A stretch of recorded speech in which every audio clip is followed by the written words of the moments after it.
All right, ladies and gentlemen, thank you very much for joining this late evening or whatever time zone you are watching it from. It's good to be back with the second podcast, this time around, having some really well-known guests like everybody's favorite AgingJedi, Harkonnen from the Daily Bounce, and Sk8, representing the famous World of Tanks Blitz community. So I hope this will be a lovely discussion. Well, I'm sure it will be a lot of fun from our part, but I hope you will enjoy it as well. Just to let you know really quickly what you can expect in this next about an hour or so. So after some really quick introductions, we will jump right into the main topic of tonight, which is of course going to be premium tanks. Now, don't worry, this is not the kind of let's smash wargaming and create some disaster area over here, but we will definitely discuss the ups and downs of the recent premium strategy that's been going on with the game. Now, last time we didn't really get to interact with the chat, which we'll definitely do a little bit differently this time around. So basically what I'm planning to do is post your questions throughout the stream. Make sure to use the @JustforlolzFYI command, so it's highlighted for me, and then once we are over the main topic, we will go ahead and basically just go through the questions very quickly to actually get you an answer. So hopefully that will be a bit more interactive than last time. And of course, as the closing, we will shamelessly shield our own channels and what's going on around here. But let's not jump ahead of ourselves. So to kick things off, let's just quickly go ahead and introduce ourselves, see what we have been up to lately. So, AgingJedi, if you would like to kick this one off. What have I been up to in tanks? Well, as you probably know, I've been doing the Conqueror grind to unlock the FB215B, and I just got it bought in time. I think it was yesterday I spent the credits to get it. So that's what I've been doing in World of Tanks when I've had time to play. Just been grinding out the Conqueror. And it's been a pretty painful experience because everyone else has been doing the same. And I don't know, I didn't really gel with that tank very much, but it's got better in today's patch, I gather. So that's what I've been doing anyway. Well, I have seen the first reports of people posting replays with the Super Conqueror already, so hopefully this will be a good one and worth a grind. Seems so far. Looks pretty decent, yeah, pretty flexible. All right, awesome. Harkonnen, you have been pretty busy in these days. Yeah, between work and going to Minsk recently, invited by Wargaming, and stuff at home, I barely had any time to play. When I got time to play, I'm grinding the Death Star, which will be the next tank to be replaced. So, but I finally got the Tortoise. But oh man, it's been a long path until I got here. But aside from that, just exciting life of, like we were talking before, mid-aged men. No time for anything else. Yeah, the interesting life of World of Tanks YouTubers, streamers, and bloggers. Yeah. So how was Minsk for you? Was it an exciting one, a useful one? Yeah. It was. Funny enough, they slotted just before I went to Portugal on a few days of holiday as well. So it was kind of lucky I got to go there. But I had to return one day earlier because I had to go to Portugal on Saturday. But yeah, it's amazing. Office is nothing. I don't know if you guys have ever been there, but it's a different place. They got a massive tower, 16 floors, over 1,000 people working in there. It's interesting. It's cool to see how Wargaming does World of Tanks, because Minsk is the main base for World of Tanks. So we saw a few interesting people. We could see a few things behind the scenes that we're not supposed to talk about. And well, if you want to slip something here on this show, you are more than welcome to do so. We won't tell anyone. Well, we were allowed to preview the HD maps. That's how I'm allowed to tell now. It's like basically that's our main purpose, was to go there, preview the HD maps, and so we could create a little bit of content just before the release. So we were allowed to release a few things the day before the sandbox came out. The trip was amazing. Yeah, it's a long way just to see the HD maps, but I couldn't say no, at least for the opportunity to go there and see their offices and say, at least I've been there at least once. So there wasn't a lot of. I think there was supposed to be more people, but because usually like last minute invitations, a lot of people said no because they couldn't go last minute, blah blah. But I was like, yeah, I'm all up for it. So I still had some holidays left, so I just went there. Minsk is quite nice, but if you've ever been in Moscow, it feels like almost being Moscow as well. They're very similar cities, I think. Very, it's Eastern Europe, ex-Soviet city, so it feels like almost the same place, but it's different. People are nice. And everyone in the office was nice with us. Maybe because they wanted us to make good content for them and positive critics. Don't upset the bloggers. Yeah, don't upset them because they might do a critic. No, they were just general. They always are with us, so it was kind of nice to go there. Awesome. I think everybody knows the Daily Bounce, but could you maybe just introduce it for with a few words? Because if you don't know, Harkonnen is running the Daily Bounce, which is one of the main news sources, basically for wargaming products. Am I right there? Yeah. Well, yeah. I think it's one of the main 3-4 blogs out there. Started about 14, 15 months ago. Didn't expect to grow as much as it did, but dailybounce.net if you want to check it. World of Tanks, World of Warships, World of Warplanes, Total War, basically any game from World of Tanks Blitz. Can't forget that. I always think the thing is I always put in the same bag Blitz and Tank, so it's like World of Warships Blitz, but Tanks is Tanks. Yeah, but any wargaming game I try to cover as much as I can. Sometimes it's impossible to cover everything, just one person doing everything, but just normal content, a few all of the latest super test news that I can get my hands off, few reviews of mine, just anything you want to know about the games. Are you watching my I saw your daughter attack the cat with the remote control. But life of a mid-aged man. So the cat's had it, it's running off. Yeah, he's okay with that, but it's like she's still a little bit how do you say, a little bit brute with him. Yeah. So it's like okay, you can touch me, but if you start being too rough, I'll just go away. By the way, I wanted to say I really like the new look of the Daily Bounce. I think the skin that you are using now is absolutely exquisite. It really looks nice and shiny. I didn't want it to look like a normal personal blog anymore. It started as a blog, and then I just wanted to make it stand out, make it different. I think some people liked it, some people didn't like, but you can please everyone. But I think as moving forward was a good step to go. So it makes it stand out, make it more professional, more different than everyone else. At the same time, that same theme I'm using allows me to put more tools in there, so I can help other contributors or even people that were not contributors by having the streamer of the week, different partners in there and everything. So allow me to do more things that I wanted to do that. If it just looks like a normal blog, personal blog, I couldn't do it. So, sorry. That's okay. This is starting to turn into that, that hit video when the guy was doing the BBC interview and the child and burst into the room. No, but the blog is awesome. You guys should definitely check it out if you didn't do so already. So, thanks for the quick introduction. Sk8, if you would like to take over and maybe say a few words about yourself. Yeah, my name's Sk8, it's actually Sk8xtrm, but I don't really use the full username because it's a stupid username. It's just one that I've had since I was very young, very, very long story. I do World of Tanks Blitz content and World of Warships Blitz with the occasional World of Tanks console thrown in there. Aside from that, that's just a hobby, work full-time. I'm actually, funny you should have mentioned Minsk. I'm going on the 9th of November, and I had no idea what to expect. It's the World of Tanks Twister Cup finals, and they're holding a grand event in Minsk. All right, that sounds exciting.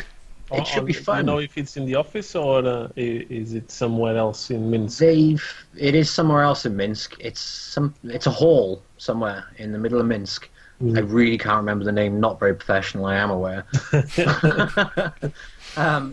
But it's in a hall somewhere in Minsk, and I'm hoping that we can go to the wargaming offices while we're there. Most probably they will take you. One thing you're gonna notice is everyone in Minsk knows wargaming. Yeah. Basically, they're the big company that works at Minsk. The thing I think impressed me the most was the fact they got 15 drivers for guests and employees to move around the city. So you cool. see minivans with wargaming on the side and everything. You're like, what? Well, now we know where all the premium tank money goes. Hey, it was on topic as well, that one. Yeah, absolutely. So just a quick word about World of Warships Blitz as well. I didn't know yet that you are working on that one too. So how do you find it? Because I know everybody was super excited about that one coming out.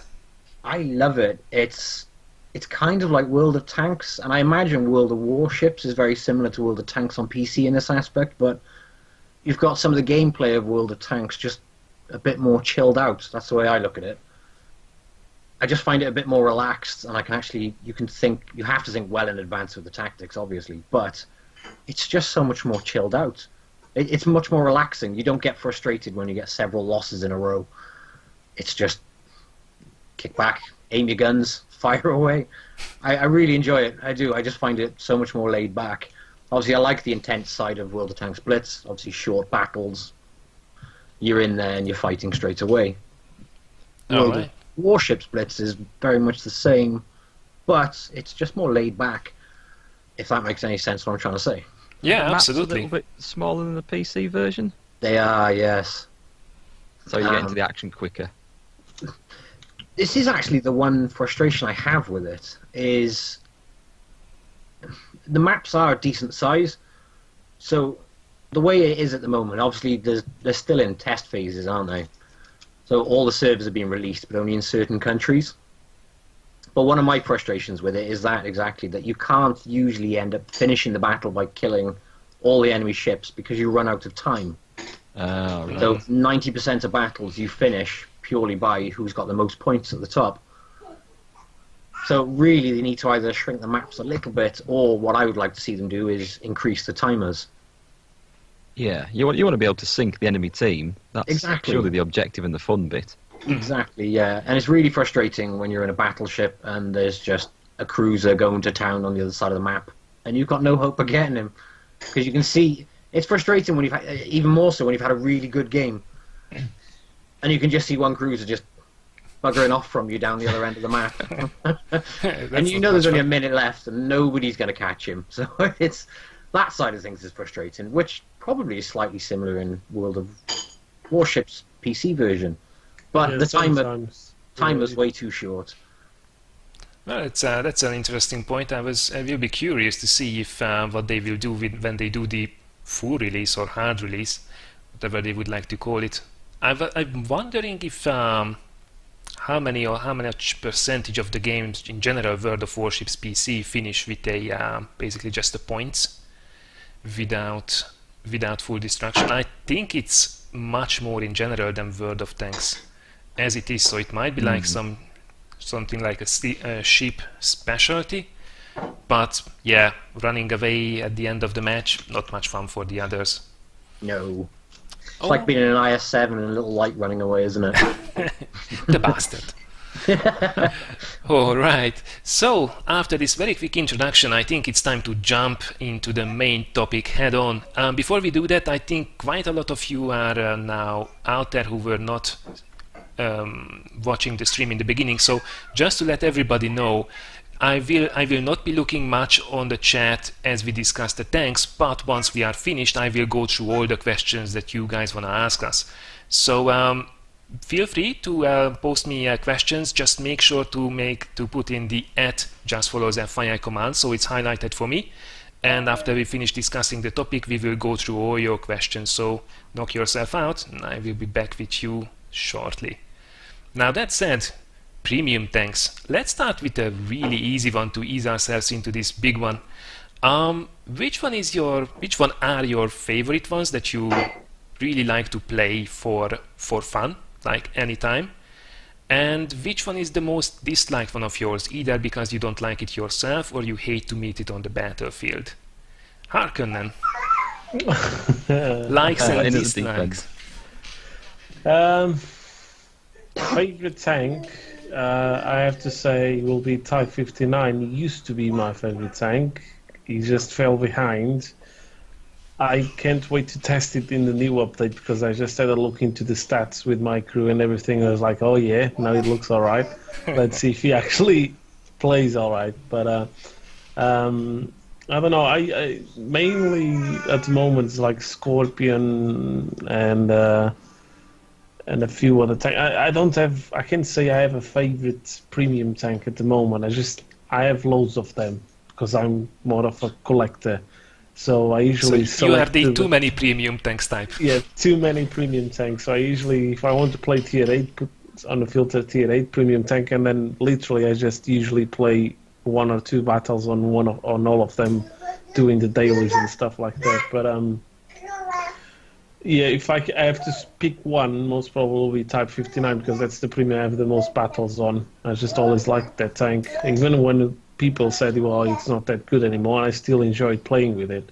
I just felt that he fell behind with all of the new meta in the game, so new premium tanks and new other strong tanks, and it just wasn't good enough anymore. But worst premium tank, I think the SDA2 was one of the worst ones I played. I just didn't really enjoy it. And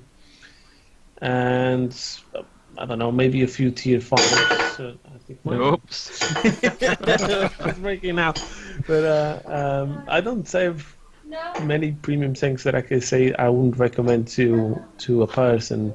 I think the SDA2 was the one that it really marked like as a negative, but and then I've actually went back to it.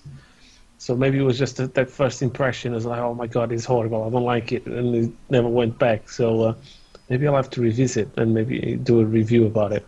It's funny how your impression of a tank can change the instant you have a really good game in it. As long as you stop playing there. Not premium tank, but for instance, everyone that I talk about, they hate the Churchill gun carrier. Oh, it's a awful tank. I have really fun games on it. I really enjoy that tank. It's slow and big as shit, but it's really fun to play with it. And I actually did a few personal missions on it where you have to do loads of damage. It's one of those tanks that, yeah, okay, it's really bad, but if you know how to play it, it can actually become really good. The gun itself is actually not that bad, is it? No, it's a tier 8 gun or tier 9 gun in a tier 6 tank. It's a monster gun. Yeah, it's just the tank is really big. It's really tall. You got 100mm in the front, but it's flat. Everyone can pen you. And you almost have no hit points because you're tier 6 and you end up so many times on tier 8 that you just have to you have to know how to pick up your battles, basically, or pick up your enemies, and when to pick and when to go. But it's one of those tanks that when I tell people, I enjoy playing, it's like, what's wrong with you? It's like, well, why do you enjoy playing with this tank? It's not normal. Yeah, favorite tanks, the M3 Lee and the Conqueror gun carrier.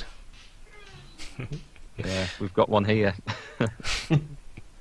Oh, All right, awesome. Skate, what about you? What's your go-to premium tank? That's easy. It's got to be my E25. It's my channel logo for a reason. I'm obsessed with that thing. Said it in the chat. They predicted. No surprises there, right? I've got like 1,000 battles in it now. Our E25 is different to the PC one now, though. I mean, you've got crazy camo on yours. We don't. But for some reason, they felt that the E25 in Blitz was underpowered.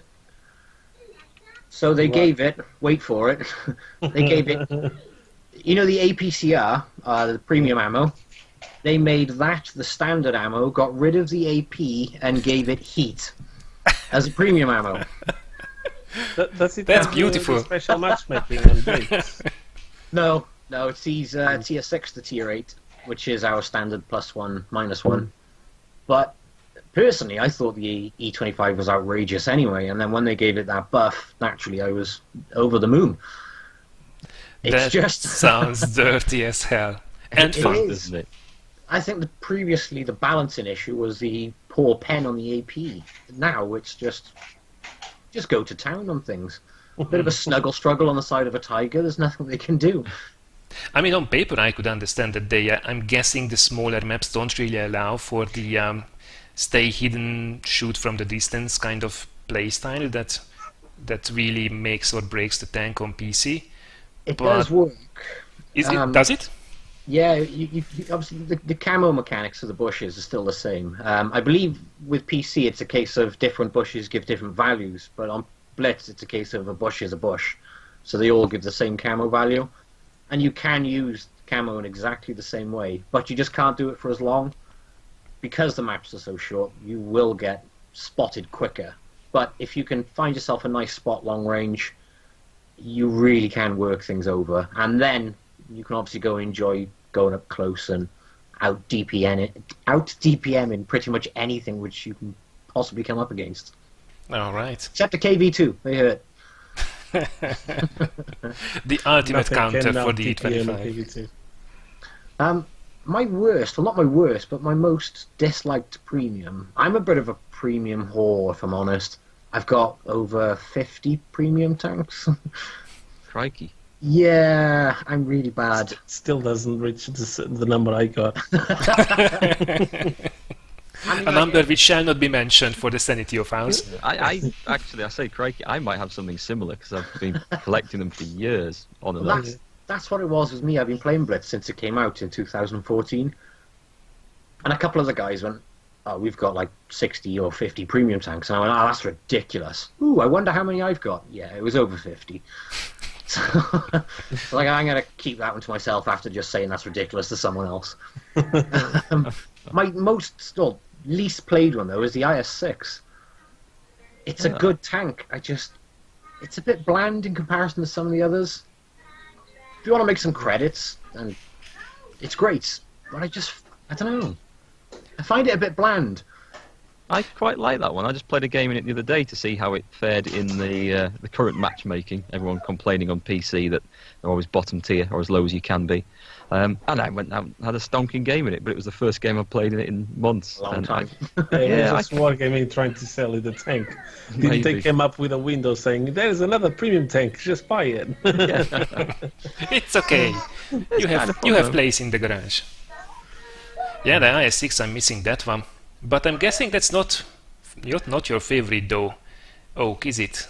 Not my favourite. I'd be hard-picked to say I had one particular favourite. The one that I've enjoyed most recently would be the Type 62, and I think that's because since the light tank changes came in, where they get the same matchmaking as anyone else, all the premium light tanks, of course they didn't get nerfed because Wargaming are very reluctant to nerf premium tanks, they all now seem a little bit overpowered compared to other light tanks of the same tier. But the Type 62 was the last one I played through, and I just loved it. I loved the mobility, spotting, ability to do damage, and easier matchmaking it gets now.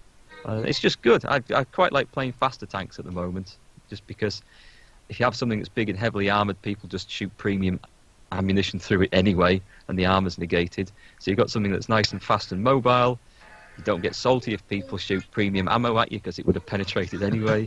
And yeah, I really enjoyed that one. I'd love to try it. Don't you get salty because they shoot premium ammo into a paper tank? Because I've seen that. It's like, why are you shooting premium ammo to me if I'm a paper tank? It's like, no, I love it. I love it because they're just throwing their credits away.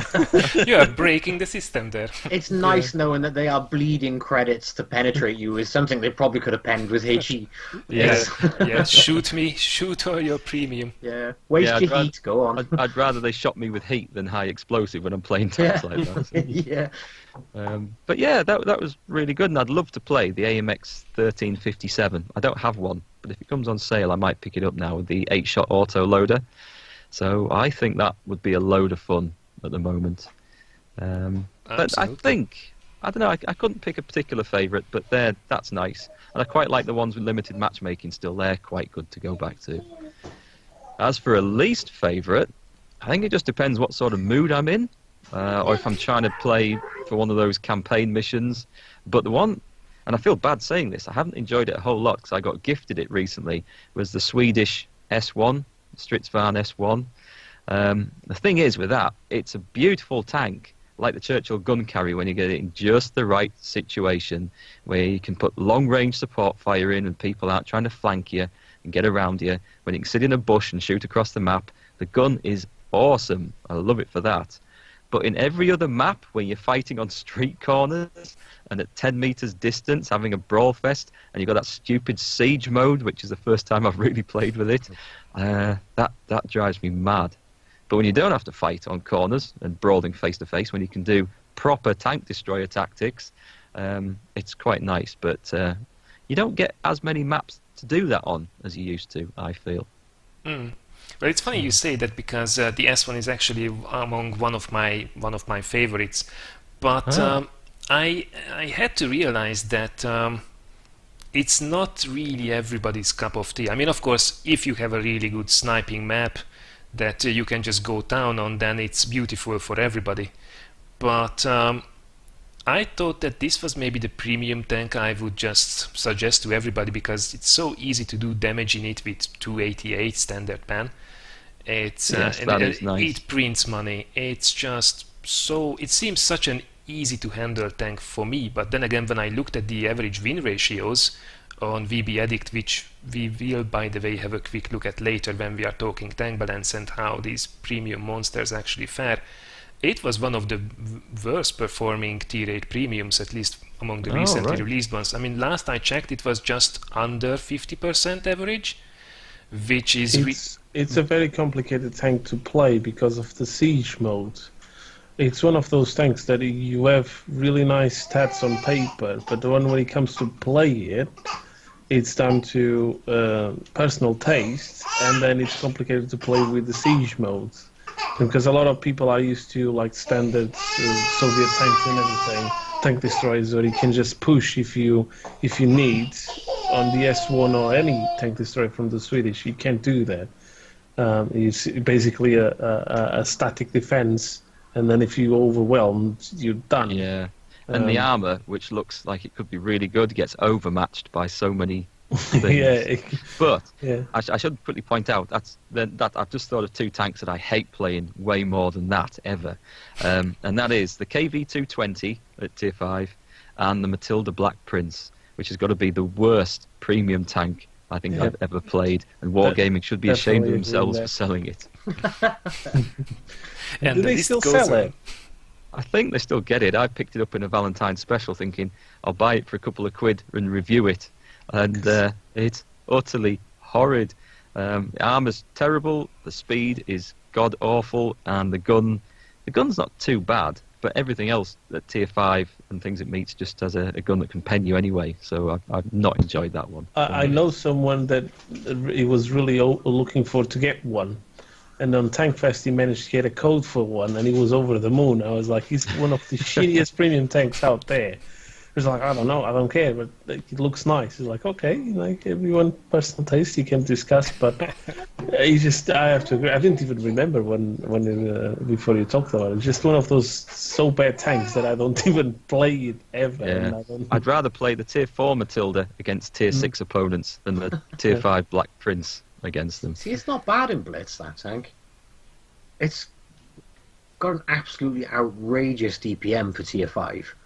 And with pretty good pen, so this is where I find this topic interesting, because some tanks do differ massively on smaller maps or close range battles. Don't get me wrong, everything and anything still pens your turret, but you just out DPM everything. Yeah, it's fun. I surprisingly more or less enjoyed my time with the Black Prince, which I absolutely didn't expect to. I mean, it's still garbage, but the DPM, if you can use it, it's good for shredding up some weaker opponents. But it's certainly not among my top picks. I'm not even I am that crazy. But what I enjoy playing apart from the S1, which maybe I'm just enjoying the Swedish hydraulics and this mechanic a lot, because I absolutely adore the UDES as well. The Patriot, of course. and the Scorpion G. It's basically the tree that I'm playing 90% of the time when I'm grinding for credits these days. So you only like pay-to-win tanks that work? Obviously, I mean, I paid for them. That's the reason I bought them. I think the two you've picked there, they stand out, and I've been playing them at the moment for the credit grind because they cope better with the current matchmaking that's been dumping them against tier 10s a lot. Because the Patriot's still got its turret, which is still pretty bouncy even against 9s and 10s, and the Scorpion G, of course, has the gun that can still deal with 9s and 10s, so they're pretty solid choices. I know those two tanks, but we haven't got them. But our Scorpion G, I want that tank in there so badly. Are there any plans to bring it over? I haven't heard of any. I haven't heard any leaks either. There's been nothing in terms of Scorpion G. But that is a tank I would love to see in Blitz. Because obviously it's quite fast, isn't it? And it's a glass cannon. And they do work very well in Blitz, that sort of tank. The Grill, as an example, just got nerfed into oblivion because it was just doing so well. I mean, you guys, am I right in saying on PC, I know it's not a premium tank, but hasn't that tank on PC got good gun depression? The Grill? Yeah, was it bad on there? 7 degrees? Let's double check. I remember seeing when it originally came in. I'm sure it had some... It's quite a good tank, but some people complained about it, and they nerfed it now for the second time as well, didn't they? I know Wargaming has some plans to change it. I don't know why. It used to be faster when it first came out, I remember. I think top speed. On Blitz, they've just nerfed the top speed on it by 10 kilometers. The gun traverse they've knocked down quite a bit, and the accuracy they've knocked down. So all three of them in one update gave it quite a hit. It's still a monster. Gun depression on PC is 7 degrees, so it's quite good. Yeah, I think you've got literally about 3 or 4 on Blitz. It's really that makes a big bad. difference. But it doesn't need it. It's still an absolute monster because of that mobility. Well, that sort of tank is an example of like Scorpion G. I want that tank so badly. Yeah, well, if it's ever making its way over to Blitz, I'm sure it will be a big hit. Yeah, I think without literally, probably. As for premium tank that I don't enjoy playing, I don't think I have. I mean, I have this Stuk 4, which is my Achilles heel. I absolutely hate that, but it's not a real premium. It's a reward. There are more tanks that I own, but I didn't even touch for like at least a year, which is like, for example, the FCM50T jumps to mind, which I had a lot of fun back in the day, but I just don't feel any incentive to play it really these days. So it's more tanks that I'm just got a little bit bored, perhaps. Hating, not really. I mean, maybe it's a thing that I spent money on it, so I can't be feeling too bad about it, because that would be bad for my conscience. There must be one that you think, I really don't want to play that. I'd rather smear my genitals in jam and insert them into an ant's nest than play that. I really couldn't think of anything. I mean, I'm playing a lot because okay, that's not true. There are moments like I would never, ever touch the Talk 2 outside of a stream. Like, nada, never. But playing it with viewers, it's awesome fun. Outside of stream, like, it doesn't exist at all. Like, not even if they would pay me to do it. Yeah, I only play when it's just for the fun with some friends. Outside of it, no, I can't touch it. It's just painful to play. But if it's fun when you play in a platoon of 3 or something like that, just for the laughs, it actually becomes a fun tank. Even if it's your worst match ever, it's still laughable. It's still one of those tanks that is just more for the lulz than anything else. And I think we got Jingles to thank for that, because he made Talk 2 as some like a hype tank that it's amazing. Everyone talk is life, talk is love. Yeah, but and then they bought it and then what the fuck? Where's the fun bit? I'm still waiting for that to be delivered. You know, Talk 2s though have to be some of the most fun games you can play in World of Tanks. They've got to be, though, haven't they? Yeah, usually because Only- when you get to where the action is, usually either your team is all dead already and you're going to get shredded to pieces, or your team already shred the other team into pieces and you have done nothing. Yeah, you can't catch up. All right. I just think it's the comical factor on those tanks. More than anything else, it is that comedy factor which makes it great. I Yeah, think premium tanks for platoon for comedy factor, SU-100Y. If you get two or three of those, and you just double or triple tap an enemy tank and just see his health go from full to nothing. And you just imagine the raging on the other end. They're quite fun. They don't always work, but they are quite fun. But when it does, man, that's a good feeling. Yeah. All right, good stuff. Well, I think we are ready for the big one. So I think the first one we should tackle about premium tanks is talk a little bit about the frequency of release, because I know this has been coming up with the community a lot. Like with every single release, the main feedback I see is, oh great, another tier 8 premium tank. And it has some truth to it. There is a huge amount of premium tanks flooding into the game now. But I'm really surprised that I didn't really see the other side being mentioned. So I did a bit of a research, and I'm sure you guys can correct me, and I'm sure you will if I miss anything. But I counted so far, not counting the Nameless and the Edelweiss, 11 premium tanks that has been hitting the game this year. Start with the S1, the Defender, the Lorraine, the Thunderbolt, the Chrysler, Tiger 131, the Poodle, Primo Victoria, the WZ121G, STG Guard, and now the AMX CDA. So I don't know if I missed any, but there can't be too many more. That's 11 tanks, so they are averaging about a premium tank a month, roughly. And that's definitely more than what we were used to in the previous years.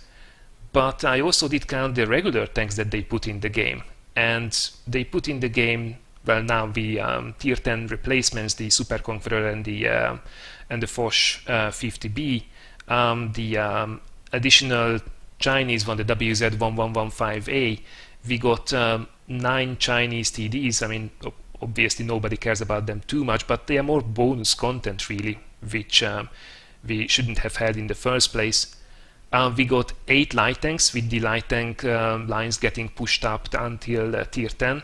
3 German heavies, and we got two basically free premiums, the T25 Pilot and the T3485M, which are both surprisingly good in my opinion. So those are 25 regular tanks, more than double that number that they released as premiums. And plus they should be getting the HD maps by the end of the year. They did a ton of rebalances, they did the changes. If they did succeed with it, that's a different question, but this was the year when they changed artillery as well. So they really focus on the game now. And personally, I think if they want to release a premium tank a month, unless it's like they make a stupid mistake with the balancing, I don't see that much of a problem. But it's true that I'm also at a point where I'm just not getting excited about new premium tanks anymore. I mean, previously when there was a tier 8 premium coming to the game, everybody was super hyped about it, and I was too. And one of the reasons I stopped covering the premium tanks on my channel is quite frankly because I have a premium tank sickness at the moment. I just can't get excited about them anymore. I don't know how you feel about it. I know what you mean. It's just another tank coming out. It doesn't feel special anymore because there's so many of them.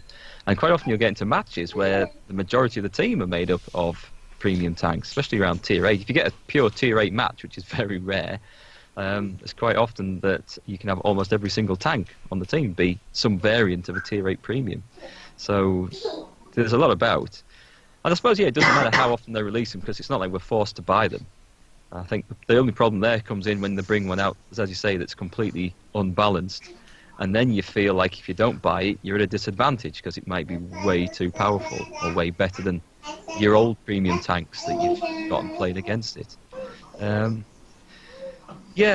I mean, what they really want, and they're still working towards this, after all these years you think they got there, but one good crew trainer for each line and each nation in the game.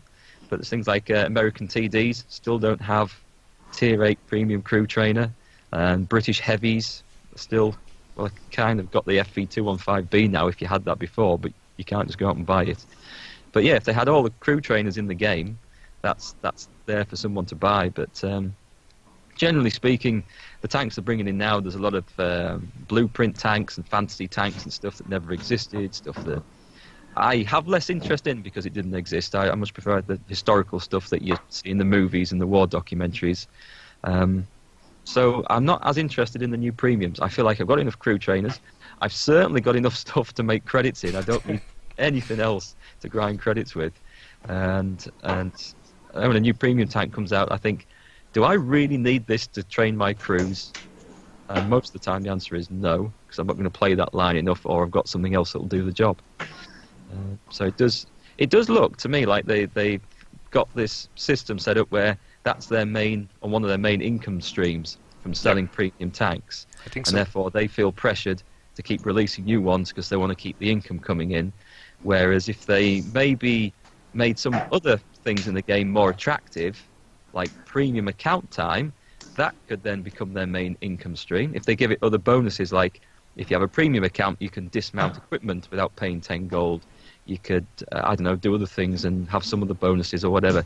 If they made it so that was so attractive, so people saw it as a worthwhile subscription, they maybe wouldn't have to rely on the sales of premium tanks to be one of their main income streams anymore, which might reduce the pressure of having to churn out lots and lots of premiums. I don't know. Just a thought. Yeah, fair point. It's something that we discussed with Thane and Paul about making the premium account more attractive than just releasing premium tanks all the time. But I expect to see a lot more in the next upcoming months, to be honest, because they told us they want to release at least one tier 8 premium for every single branch, aside from artillery. SPGs, I don't think they will ever release any premium vehicles, but aside from the few ones, I think, how many premiums? Low tier artillery, we got like two or three. Sexton, 2 and the Leffe. Yeah, but it's like you're saying, it's like at the moment I don't feel any hype for any premium tanks. Sorry for the background noise, but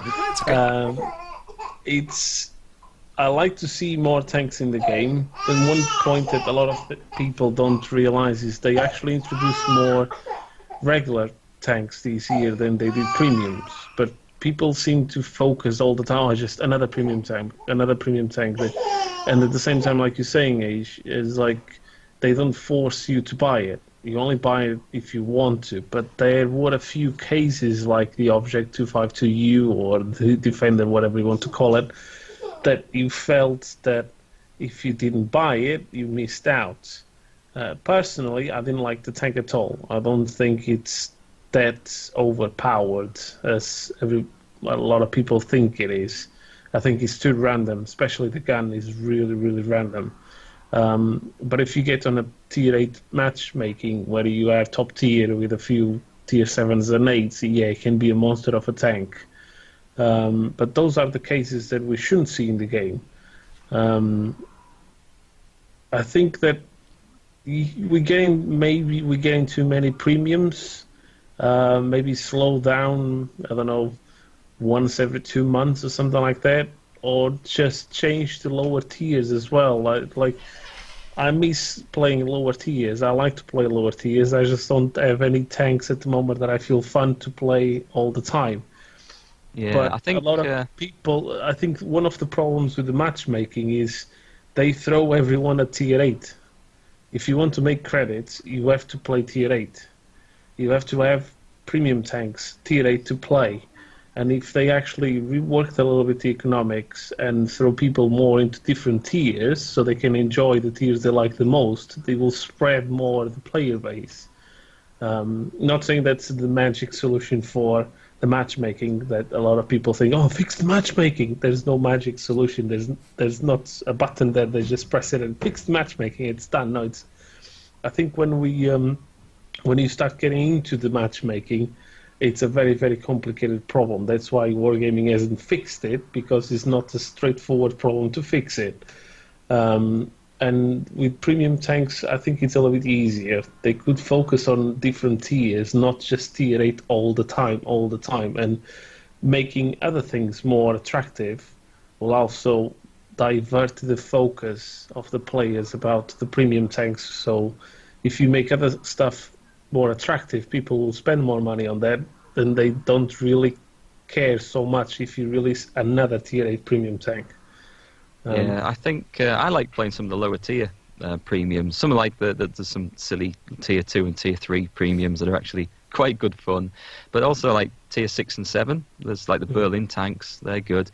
And I think the reason probably Wargaming are more focused on the tier 8 premiums for release is that I imagine it takes price. It takes the same amount of development time to create a tier 3 premium or a tier 5 premium as it does a tier 8. And so they think, well, we can spend all those developer hours creating something we sell for €15, or the same amount selling something for €40. Let's go for the €40 one. That's I imagine how it works. I might be wrong, but it kind of makes sense in my mind. It's logical. I agree with that. I mean, premium tanks in Blitz. The last load of premiums we had, you either have got to earn them with events over like a 10-day period, which means you are literally flat out like a nutcase trying to get the tank, or you can pay something like 20. Well, at the moment we've got a Warhammer event on, and you can get both these tier 7 tanks for 26,000 gold at the start of the event. Yeah, you did, Jamie. I can see you frowning. I was quickly doing a mental calculation of how much that costs. About 90 quid. Yeah. It's more than a year premium on PC. Yeah, or you work through the event for 10 days and obviously pay the extra to finish it off at the end. But this is going to sound strange, but for Blitz, obviously tier 8 I think is marginally, well, it's very broken in terms of you're guaranteed to be full of premium heavy tanks at tier 8, guaranteed without fail. In fact, I think if you go into most games at tier 8, when you consider there's only 7 per side on our matchmaker, 2 or 3 easily on either side is going to be a tier 8 heavy premium tank. And that's what I would like to see slightly different in terms of premiums. It's exactly the same as you guys, more lower tier, more diversity in the tiers. We had our first tier 9 tank. It wasn't technically a premium, it's a gift tank. That was the MBT-70. You've seen that, haven't you, Harkonnen? Yeah. Oh, It's what's that one? It's a Kampfpanzer 70. It's basically a main battle tank. And they put it in at tier 9 with a 152mm gun. Wow. And it's only 1 tier up, but I love the fact that it's not a tier 8 heavy tank. Thank God, not one more. But I would like to see personally more diversity in the things coming into the store. Do they recycle a lot of things on the PC store as well? You mean the same stuff coming on sale time and time Over again? and over, yeah. Yeah. There's a lot of stuff comes back, and they have like a tier 8 of the week, I think, don't they, at the moment? It's a different tier 8 premium every week that they either bring back or they promote. It does feel like it's something that sometimes, I think the Scorpion G seemed quite rare when it was first sold, and people thought, oh, well, we won't get a chance to buy this for a long time, and then it seems to be coming up for sale with pretty regularity. Well, it's a very hyped tank. It's not overpowered, but it's good, and it's one of those tanks that everyone, I'm looking for something new. Everyone's like, if the Scorpion comes up, just buy it. To be honest, I think he's going to be one of those cases, almost like the Type 59. He's going to get so many of them out there. They'll have to come to a time that they will have to stop selling it. But I think the problem with Blitz as well is the fact of the player base. It seems that it's a very different policy in terms of mobile games. You see it on other games that asking for huge prices for just digital content, and a lot of people seems to buy it. That's why they a lot of times abuse it. How do you feel about them releasing these fantasy tanks like Warhammer 40,000 and other ones? Because on PC, the fact they released 2 of the Valkyrie tanks just on Asia, outrage. Yeah. It's the same on Blitz. Obviously, the forums usually is where the die-hard fans go. So as you can probably imagine, the majority of them don't like fantasy tanks. I get why they put them in the game. I will be honest and say I'm not a fan of them in the slightest. I do dislike them, and I wouldn't buy them for gold. I don't have any of the Valkyrie tanks just because I didn't want to buy them. If they put different types of genuine, even blueprinted tanks, obviously an E50 is a blueprinted tank, but yet I adore that tank. If there's like a premium variant of that sort of blueprint, I'd pick that up without hesitation. I would literally throw my wallet at it. I'm not kidding. But don't forget to say that you throw your empty wallet at it. Well, no, because sometimes you throw your wallet at a premium tank and you kind of go, oh, I regret that. And you play it purely because you've spent the money on it, not because you enjoy it. But that's fantasy tanks, though. Yeah, I'm going off on a tangent, sorry. Fantasy tanks, the straight answer is I'm not a fan of them in the slightest. I get the reasons why Wargaming have done fantasy tanks. Obviously, Blitz, I imagine, has a younger player base on average. I say that, though. Before I started this, I was looking at my average viewer age, and my average viewer age is 25 to 45.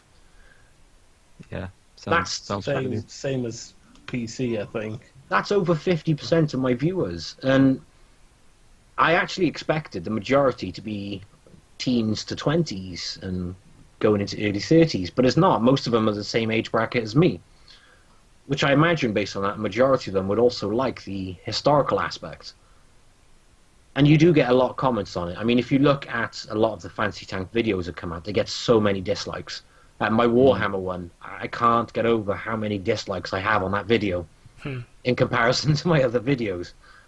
And I'm not a fan of the tanks. I won't buy them myself. I'll preview them on my test accounts just so people can get an understanding of what they are, but no, I wouldn't buy them myself personally. I take it they get into battles with all the other regular tanks as well? They do. There's a lot of requests for separate matchmaker, but obviously because of how many of them there are in comparison to how many normal tanks, obviously the matchmaker for those would be horrific. That being said, though, if they keep bringing the fantasy tanks in, there will come a time where there should be a switch, because there'll be enough of them. Yeah, well, it's funny how, for instance, on World of Warships, they bring up fantasy warships, but they're not really fantasy. They're just a normal warship with this different camouflage. And they even build a system because people are like, oh, I don't want to see any of this. I just want to see the normal ones. And you can literally just stick a box, and instead of seeing that, I don't know, whatever ship was with this anim or whatever camouflage they came up with, you just see the normal warship itself. Saying that, when we talk with developers about it, they say, yeah, it's a newer game, it was easier to develop that for them, it's not that easy to do on World of Tanks.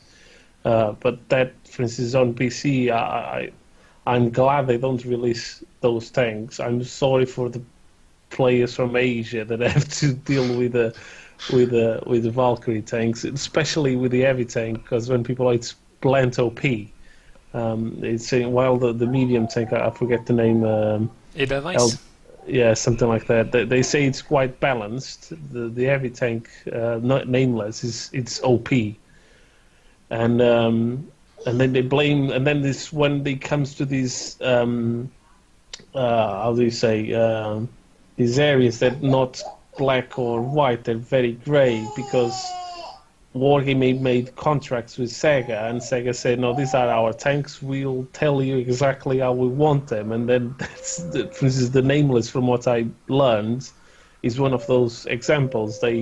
They said, we want them with these characteristics, and then the Nameless turned out to be too OP, and Wargaming is like, yeah, what do we need to change it? No, you can't. It's in the contract. That's exactly how you have to do it.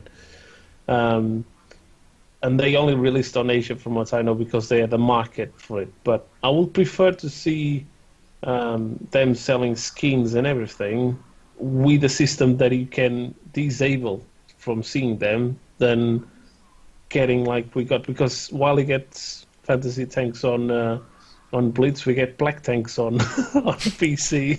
See, I would much rather the black tanks. Let's not go there. It's a dark point in World of Tanks history. I don't know if you read my Min's Q&A. They actually explained to us why they did it. Because they basically, 3 weeks before Black Friday, someone from the NA server said, we need something special to do. And because they didn't have time to develop any tank at all, they just thought, let's pick up a few of them, paint it black and sell it. It turns out it was to be, funny enough, it was quite popular in North America server. They sold a lot of them, and players didn't complain as much. When they compared to the players who bought and the players who compared them and complained about them, there were a lot more players buying them, blend straight out of than players complaining on the forums or other official channels. So, I think that I told them, but what we did wrong was basically instead of having a Black Friday sale, we decided to paint in black and sell them for more money than the normal one, which was stupid. But yeah, hopefully we'll never see those fantasy tanks around on PC. I think that if they do it, they'll have a meltdown. People just go out to Minsk and riot outside. And pitchforks outside the offices. Yeah, fingers crossed for that. I think we should be slowly moving over to the next point though, because time is flying. I just looked at the clock and oh my god. So let's just quickly move over to the balancing stuff, which is another big one. Now, I have to say, luckily, there was a time when overpowered, or let's say, tanks came out one after the other, and people were just thinking another overpowered one, another overpowered one. It seems to have been cooled down a little bit. I mean, the tanks that came out lately are pretty alright, actually. At least I don't have a huge problem with them per se. But if we think about the first big shocks, I mean, this year we had the Defender for one, and of course the Chrysler, which turned out to be a lot less powerful than it is, but it's still a stupid design. Excuse my French, with the no weak point in from the front. I mean, you don't see those anymore really on the battlefield because they are really bad credit earners. So that's Having said that, I've had a couple of replays sent in, one of which I featured where the guy shoots pure premium ammunition and still makes something like a 30 or 40,000 credit profit. And another one where a guy shoots pure premium ammunition. I know he's only doing it to get me to feature the video. He shoots pure premium ammunition, misses a good 1/3 of his shots at least, and still makes a profit out of that tank. It sounds like a B2 at higher tiers, really. Yeah. It's strange how Wargaming balances the credit income on some tanks. You got tanks that they perform really good and they don't make a lot of credits, and then you got tanks that even if you do an average battle, you make a ton of credits. I just don't understand how they come up with a formula saying, oh, this one will make more credits than the other one, and it just seems awkward. And but lately all premiums they've been releasing, they're okay in terms of credits. I think Lorraine, Chrysler, even the new French, the Canon 105, they all seem to, if you do a quite okay battle, it will do over 6-digit credits. So, but while before it used to be Type 59. Will do 110k credits easily, and then you'll have the low will do average 80 or something like that. It's just before there used to be these big discrepancies as well, but now it seems they are leveling all of them to the same credit earning, but some of them still a little bit strange. I don't know how they come up with it. Just to add to an example of that there exactly, the Jagdtiger 8.8, the Tier 8 tank destroyer, it's previously in Blitz, it made a shed ton of credits, and I do literally mean a shed ton of credits. But over the years, it has been power creeped. Now, I remember you laughing at this, Harkonnen, when you found out how they fixed it. So I don't know if you guys have seen it, but yeah. on the is it the gun? Yeah, that's the solution of the century. I mean, that's just brilliant. It is. What have they done? I haven't seen. On the Jagdtiger 8.8, they fixed it by putting a 10.5 on. Yeah, so it's Jagdtiger 88, but with a 10.5. Yeah, now I was unhappy with this. So when I read this in the patch notes, I personally was unhappy because I want my Jagdtiger 8.8 buffed with the 8.8 gun. But then I took it into battle, and it is absolutely outrageous with that gun. And after about 5 battles, I love it. But the reason I mention it is because the shell price is the difference between like 200 a shell and 1,000 something a shell. Right. So you're pretty much paying with your credits for the better gun. You put the 8.8 back on, do less damage, you'll make more credits. Yeah, put the 10.5 on, and you'll do more damage, you'll have a better game, but you'll probably make less credits, considerably less. And it only made me think about it when Harkonnen mentioned the fact of premium tanks, when they're not as good, make a shed ton of credits, and when they're quite overpowered, they don't end up making as much credits. And that's exactly a perfect example. If anyone went and tried it with the 8.8 and then the 10.5, the difference, you'll see it straight away. It's one hell of a difference, even just looking at the shell price. Yeah, it's quite you see that on PC, for instance. I noticed, for instance, on the Defender and everything, because the shell price is so expensive, and the tank itself to repair has a bit higher cost repairs and everything. Even if you do a really good battle, I think you have to work more or play even better to do a decent battle with a decent amount of credits. While you pick up an older tank like the Type 59, you do, I don't know, 2k damage with a couple of kills and you do 100,000 credits easily. Yeah. I'm just checking the price on the shells just so I can be a bit more informative. Sorry, the little one fell. That's okay. That's the beauty of Blitz. You can just load it by here. very handy. That's cheating, come on. Yeah. I thought I'd check what the shell price difference is. So, on the 10.5, they're 1,030 a shell. And they average between 230 to 380 damage. If I switch the gun very quickly, the difference is 250 a shell. So it's 75% more expensive. Big difference. And these shells do a... Sorry, go on. I was going to say, I guess the important thing is whether people want to buy premium tank for credit earning or for having big games in. In Blitz, it works a bit different because you don't train individual tank crews, do you? You don't, no. You have, skill crews like that. So it's more based on... It's more big. I don't know if you can actually see that in the slightest. This is a very professional podcast, by the way. Don't let that fool you. It's based more on tank type rather than nation and crews to take along with you. I like both systems, I must admit. I'd like there to be more there because I'm maxed out on every single crew skill. And if you had separate crews, you'd be able to have a couple of crews which you can move up, isn't there? Which is what I do on my console tanks and what you all do on PC. But on there, it's good, and it really does give a nice little buff. But once you've hit the cap, it's that part of the game dead for you. Do you know what I mean? Yeah. It's a thing, and there's nothing else to do on it, so it's... I only mentioned it because I know on PC one of the reasons to buy a vehicle, you can either buy a premium vehicle to earn credits, to have big games in because it's an overpowered piece of pay-to-win rubbish, or to train your crews, which is quite a useful thing because they do train crews faster and earn credits at the same time. But I guess it depends. The tank's at credit earning ability, it needs to be balanced. If it's also the best at doing damage and also the best at everything else, then maybe the credit earning should be reined in. But some of the older premiums, which have guns that are absolutely awful, like the KV-220, that just don't make good money because you have to load so much premium ammunition into them to have a decent game.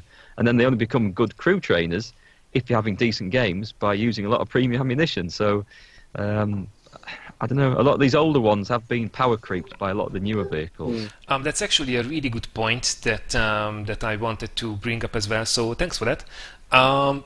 Basically, I let me know what you think about this. But I think basically what happened why there was this huge switch in premium tank design in this basically this year and the end of last year is if I think back about my time with the old premium tanks, I never was excited about it. It was always a chore that, oh my god, I still have to play these tanks. I don't even like them that much, and I have to grind them to get the credits. And World of Tanks is so much more, so credit grind focused at the moment. So you have to do it. Maybe they were thinking about people are not actually enjoying grinding for credits, which makes up for a huge amount of time. So let's release tanks which are actually fun to play. And they released the first couple of ones. First was, I think, the Scorpion G, which really did break down the old walls, and followed by the Patriot and the Liberté. And probably they were just looking at the paycheck and whoa, they sold a shit ton of those tanks. And I think they just realized that people, although they were called OP right from the beginning, and oh boy, if they would knew about the tanks that were coming, they were not raising the red flags, I guess, in wargaming statistics, because I mean they check the win ratios of those tanks, and actually these days both the Patriot and the Scorpion G are pretty alright. I mean, of course, they are on the powerful side, but they are not destroying the matches per se, at least not by average win rate. So I think they got it at least partially right. I think there are a lot of premium tanks out there that I will play for fun, and I'm earning credits, by the way, so I'm enjoying my time, my credit earning time, a lot more than I used to do before. I mean, they certainly made a couple of mistakes on the way. Did overdo quite a few tanks on the road, which shouldn't have really happened. But I think there is good with the bad in this mix. Well, yeah, what do you think about it? I think you've hit the nail on the head there.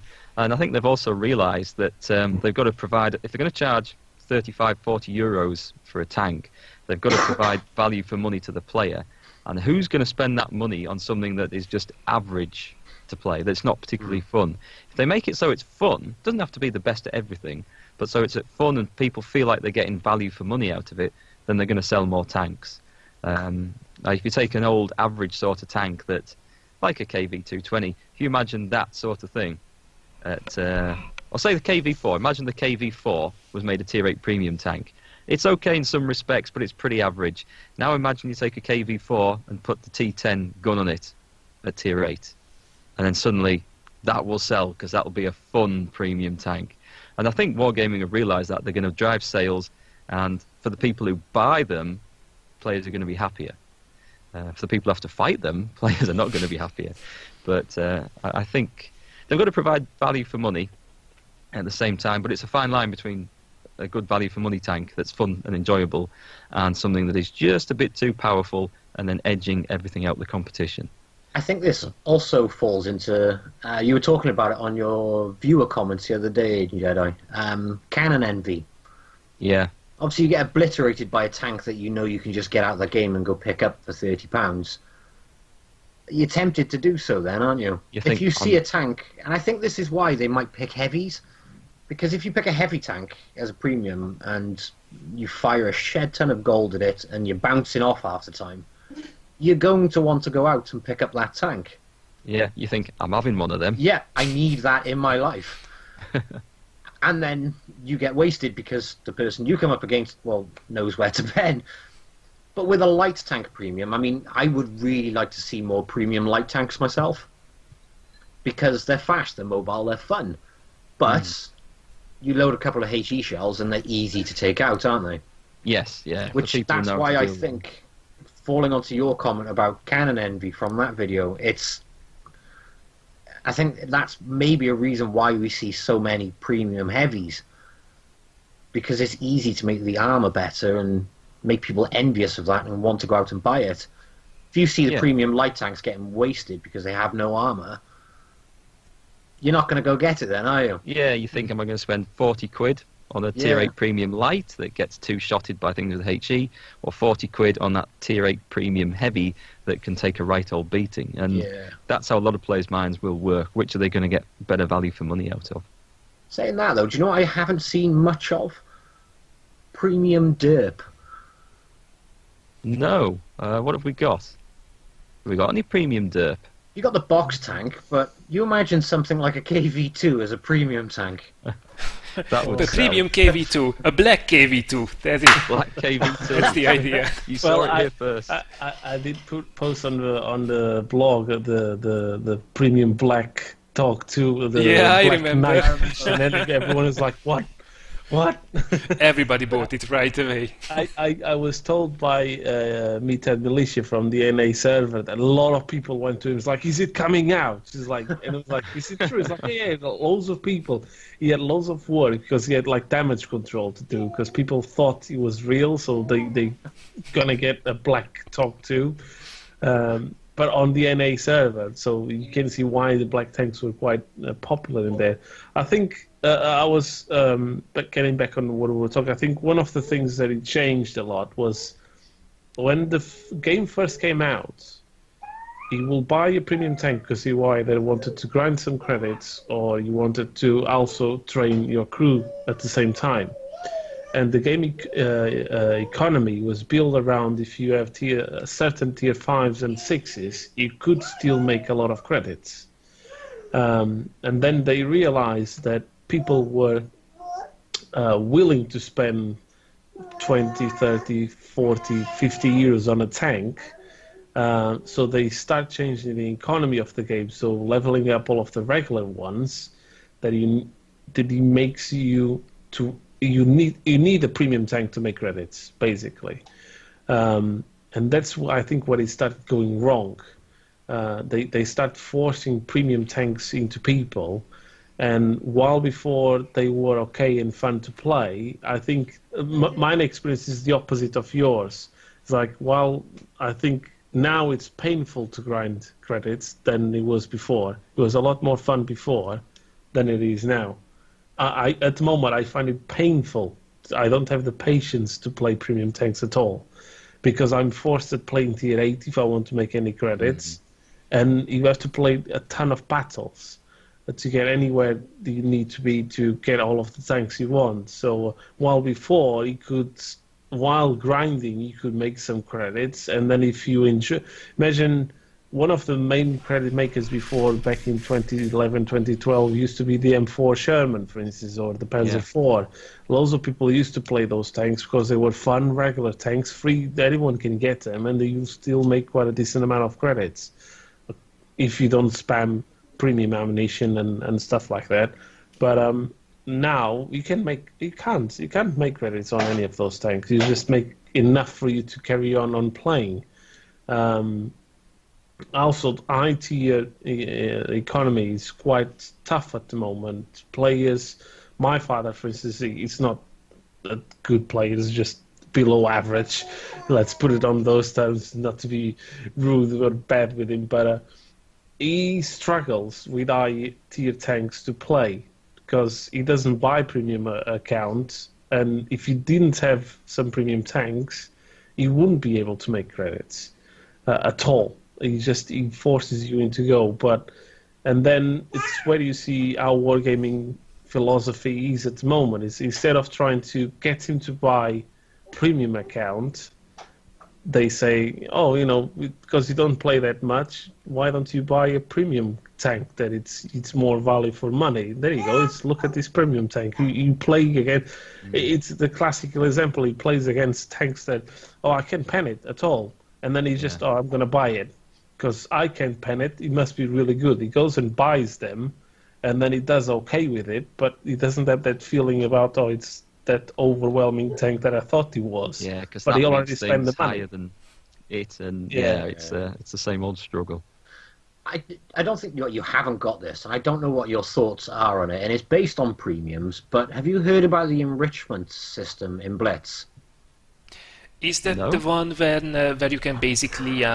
make your tanks quasi-premium, like better earners? Exactly. The concept is fantastic. On PC. The concept I genuinely think is amazing, but the implementation is where it's gone wrong here. But I was curious on PC players' perspective on this. Now, basically, for a gold value, you can convert any tech tree tank into a premium credit earner for either like a 14-day period, a month, or permanently. All for different values. But the reason I think it's failed in its implementation, and it's not popular in the slightest, is because of the cost. Really? Now, when again, it's one of those things I was really intrigued by and interested by. The idea of being able to convert. One of my favourite tank stories is the T-30. Oh, yes. Yeah. The idea of being able to convert my T-30 into a premium earner, it was just an amazing idea. But when you think something like a Tier 7 is going to cost you 14,000 gold... Yeah. Okay. It put you off. How much it costs the T49? Tier 8s, I think there's a few ones in there. There's a ridiculous amount of gold as well. There is. But this is why I say... It's such a shame because the idea is great. I mean, it is, isn't it? This actually came up during the last podcast. I mean, what would we like to see in the game? And I personally, I would love to see this with a reasonable price. I mean, not to have to spam the same tier 8 tanks anymore. Hell, I want to get rid of tier 8 completely because I'm so bored of it by now.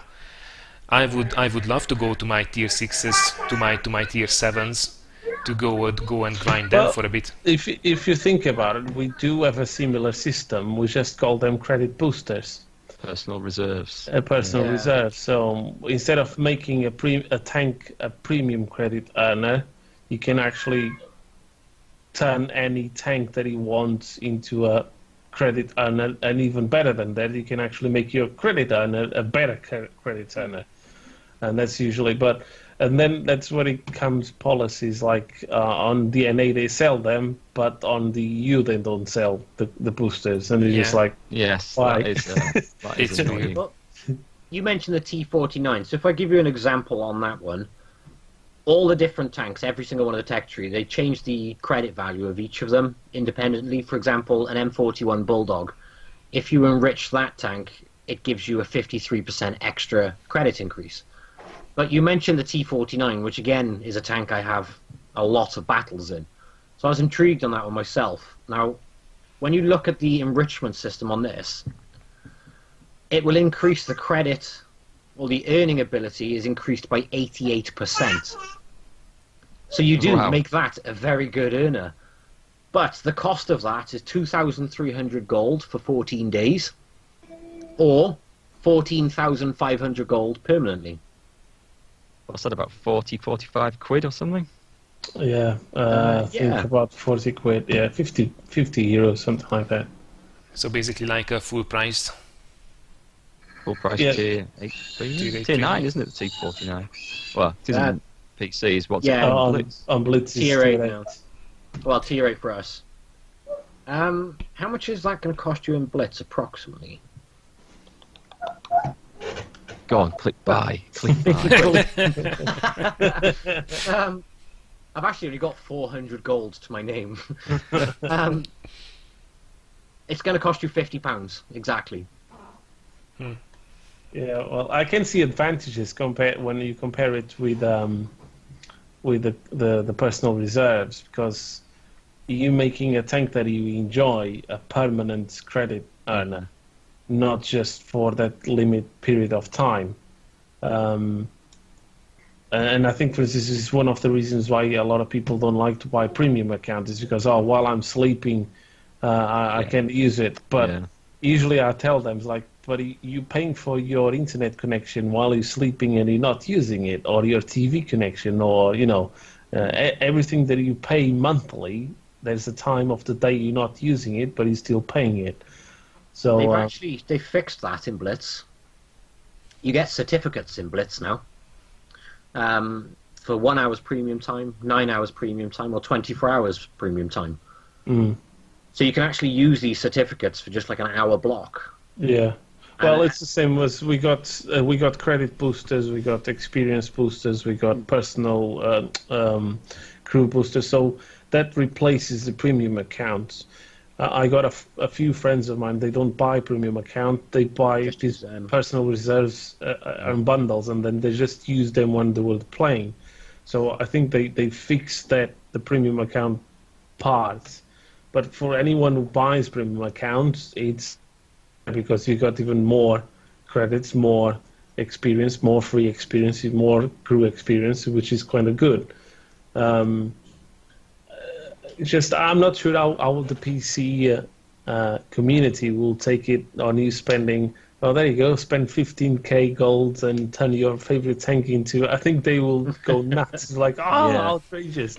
More He's pay spending to win. more money, more pay to win, and actually it's not. But okay. But that the would same be the time, reaction. Let's be honest. It's different though, isn't it? Because you get to pick. You can carry on doing the grind in the same tanks. Just Yeah. Yeah. you get One more credits. downside of the Blitz version there that I don't think would work on PC as well is that, am I right in thinking on Blitz when your tank's destroyed you can come out of the game and go back in the same tank, or do you have to No. wait for it to? You can't. Okay. No, I'm no, just yeah, mistaken it was something else. But yeah, tanks in battle, you pick a different tank. The Or good thing just- about premium account time or personal reserves, once your tanks get destroyed, you can come out the game and jump in another and still be earning extra credits. Whereas if you Yeah. just put that money into one tank to be a credit earner, you'd be, I've got to wait. At least in Blitz, though, it's pretty quick games, isn't it? So Yeah, I mean the average games I think it's like 4 minutes long. It's half the duration of a PC, so Yeah, everything is about literally 7-8 minutes. everything in terms of the PC, obviously team size, map size, everything, which makes it very fast paced. But if you have a really, really bad game, you kind of don't care as much because in 3 minutes time it's going to be forgotten, which is the nice part about it. And also everything's halved in terms of the grind as well. It seems Yeah. that everything is half in terms of that, but then Yeah. in terms of price, it Cost. seems to be double. I never thought of that. I noticed that a long time ago. It seems like Blitz is like everything is faster after time that you have to spend on a PC, but everything seems to be like almost double the price. But then again, it comes to the age average of the players. You don't see that much on other games, for instance, Counter-Strike or League of Legends, because they got a younger age bracket of players, so they don't earn a lot of money. They have limited money to spend, so most probably that's why they make it like loot boxes and everything cheap, so they can spend the £2 they didn't spend on their lunch buying a couple of loot boxes and in the game. While on World of Tanks or any of wargaming games, the average is someone 30, 25, 40 years old, so they got jobs and they have spare money. I was like, instead of saving it to go out with my wife for a nice dinner, I'm going to spend £50 on this premium tank and rage about it because it's just shite, because it's not what I was expecting.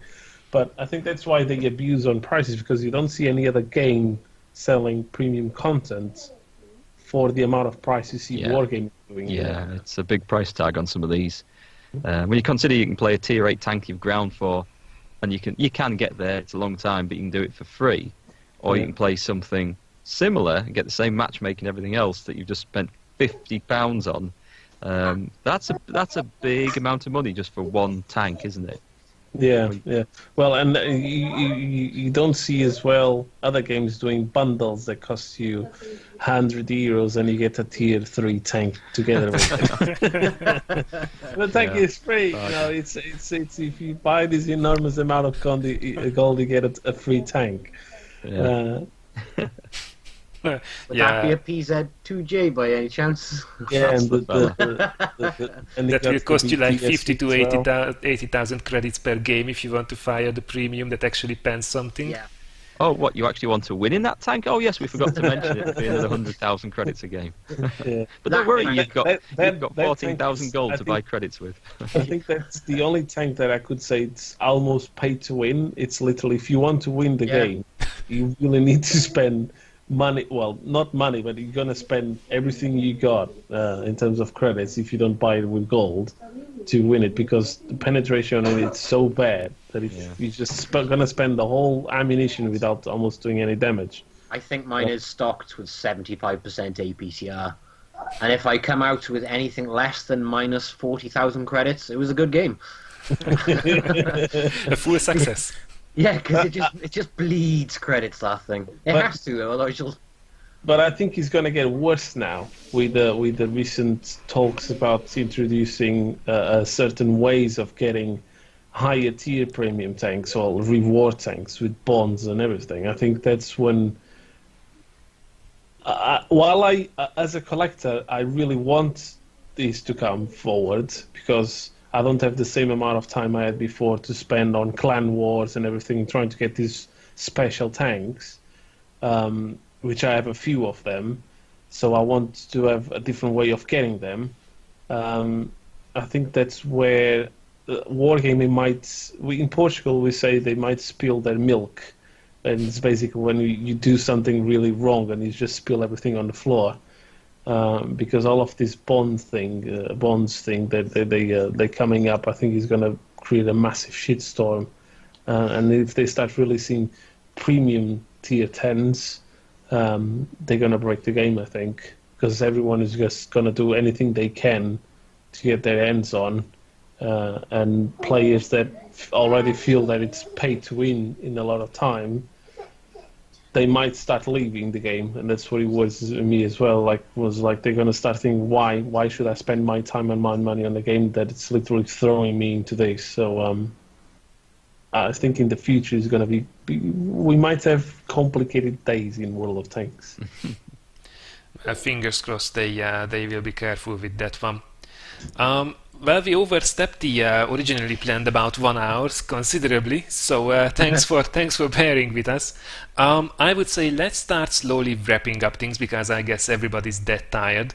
So, by the way, I did check chat a little bit and I didn't see any questions so far, although it seems the conversation is really nicely going along. Yeah, so, I don't think they've been listening to us. I think. Yeah, they're just having fun in chat, probably watching some other stream in the background.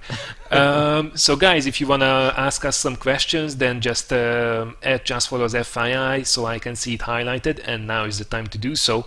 But in the meantime, let's just quickly start to wrap up by going through what we would like to see in terms of premium tanks future for World of Tanks. So Harkonnen, if there would be something, if there would be one wish in terms of premium tanks for World of Tanks PC, what would it be?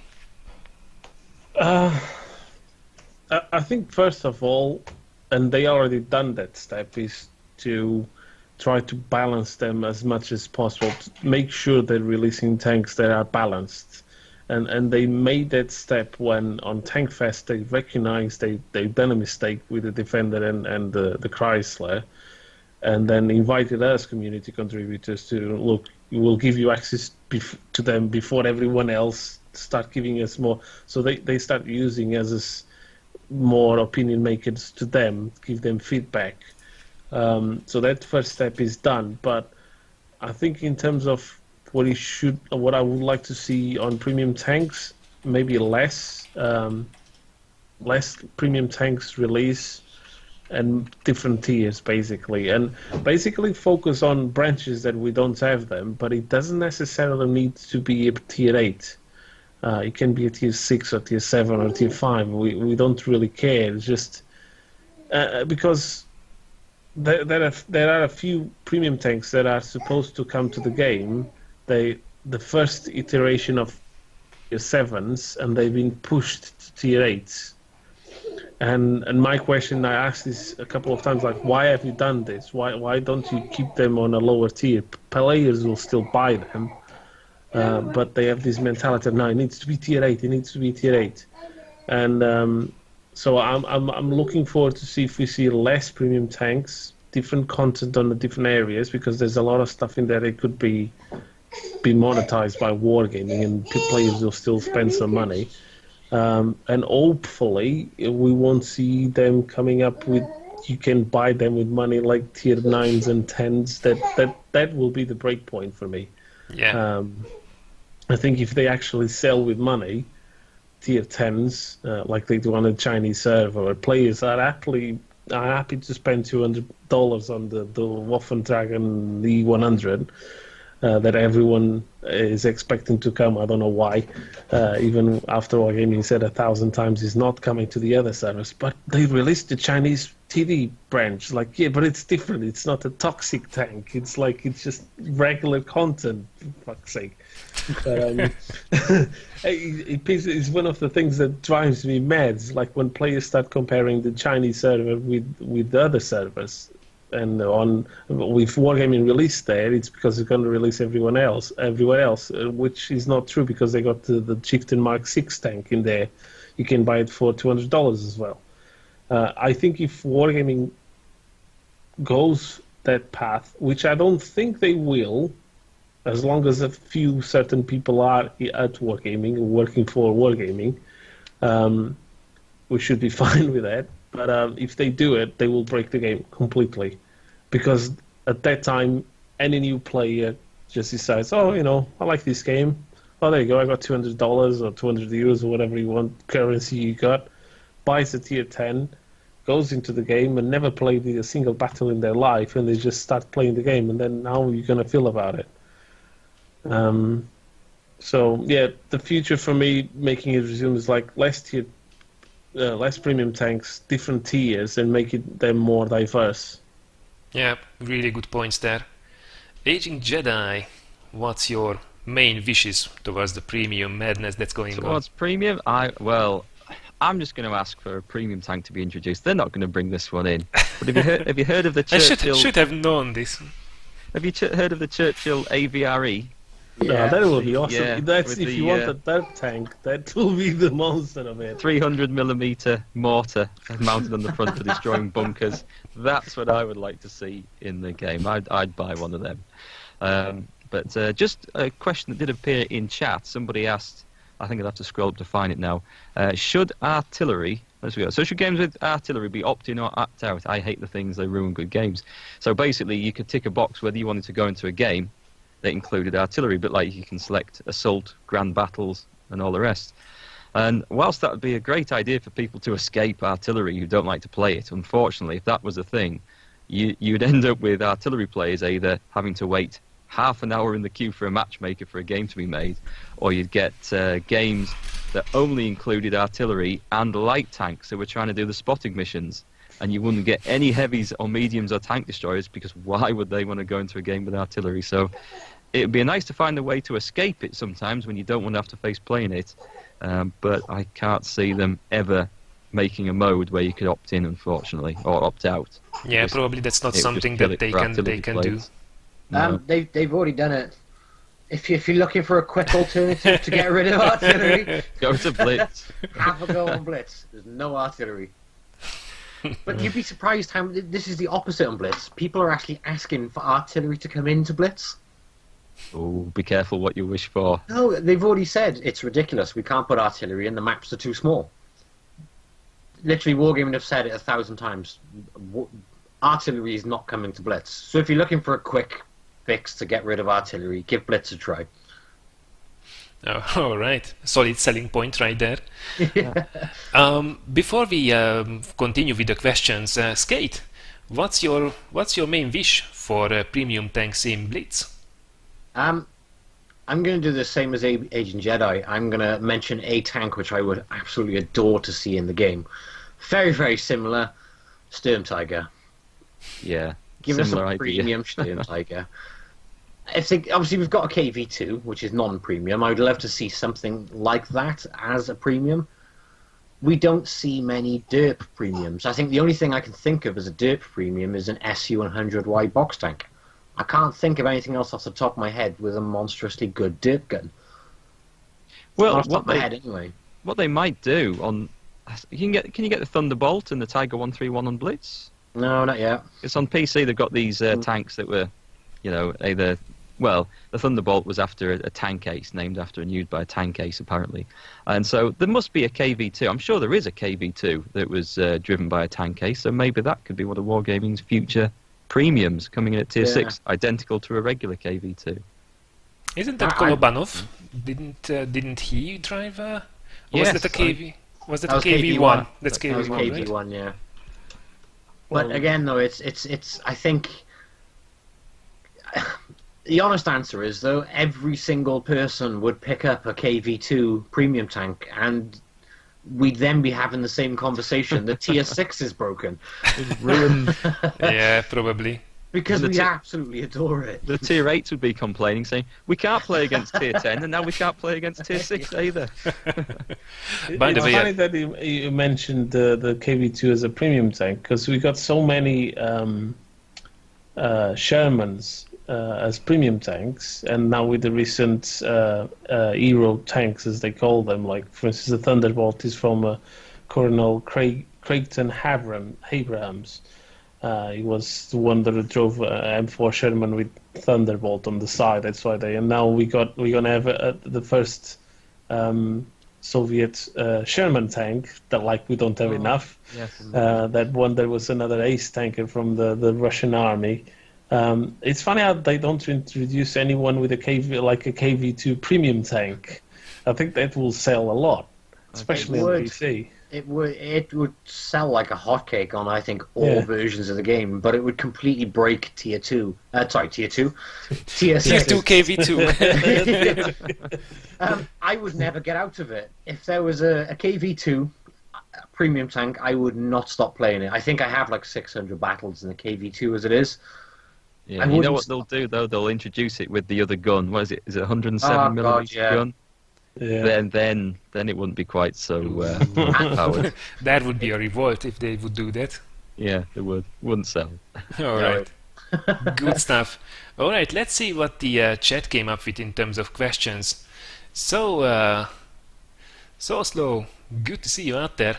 What is the solution for premium ammo? Whoa, throwing in the light questions. This could be a big one.